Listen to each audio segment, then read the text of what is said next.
Okay, in this video we're going to finish off talking about how the government can lend assistance through the use of tariffs. So in the last video we talked about tax concessions, rebates and subsidies. Now in this video we're going to look a bit about tariffs, and we're also going to learn about the impact that government regulations can have on aggregate supply.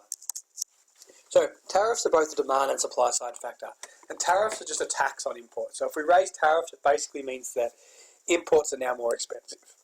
So for example, if we put a 50% tariff on plasma TVs, and plasma TVs cost $1,000, then they would cost $1,500. So first of all, the impact on aggregate demand.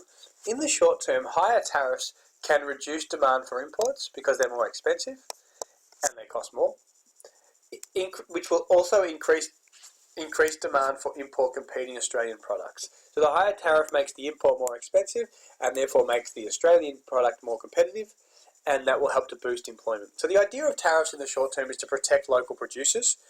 So for example, if we had higher tariffs in manufacturing, then we would still have more manufacturing and more jobs in manufacturing within Australia.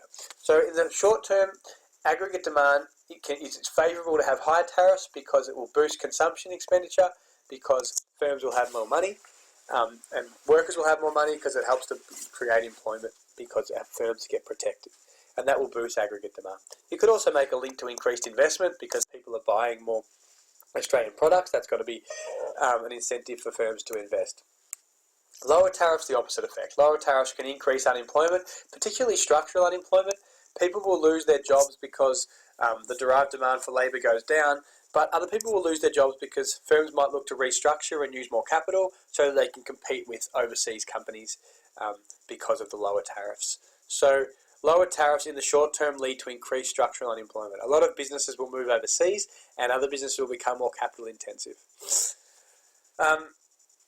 This bit here is associated with higher tariffs. So higher tariffs can boost investment spending as they will generate higher sales. Lower tariffs are a negative aggregate demand factor in the short term because they will lower consumption and investment spending. So the aggregate demand in the short term, the higher the tariff, generally the better it is for aggregate demand. The impact on supply. Well, higher tariffs can have a negative supply side effect in the long term. So essentially, if we reduce the amount of competition for firms, there's less incentive for them to be efficient.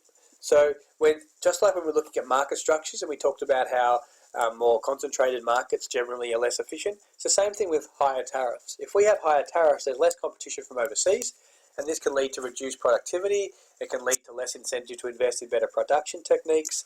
It can hurt temporal efficiency because we're more wasteful. And all of that, what is going to happen in the long term is that it can lead to lower efficiency, and because our prices are too high, it will lead to lower aggregate demand in the long term because our prices are extravagant. So lower tariffs will help to boost efficiency, boost aggregate supply. It will cause businesses to restructure and become more competitive. And it will also lead to us shifting our resources to areas where we have comparative advantage, which basically means, and we'll talk about this in more detail another time, but it basically means we're going to shift resources to areas where we're good at, that we're going to specialise in areas where we are more productive, and that will help to boost our aggregate supply as well. So in essence, Australia is no good at manufacturing. We focus our resources on areas where we actually have skills, so service industries, mining, all of these kind of areas. So in the long term, high tariffs can hurt supply because they hurt efficiency because of a lack of competition.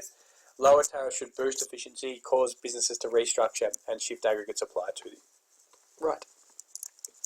Government regulations. Government regulations are very different to government assistance. Government regulations are basically regulations or rules put on businesses to help protect them.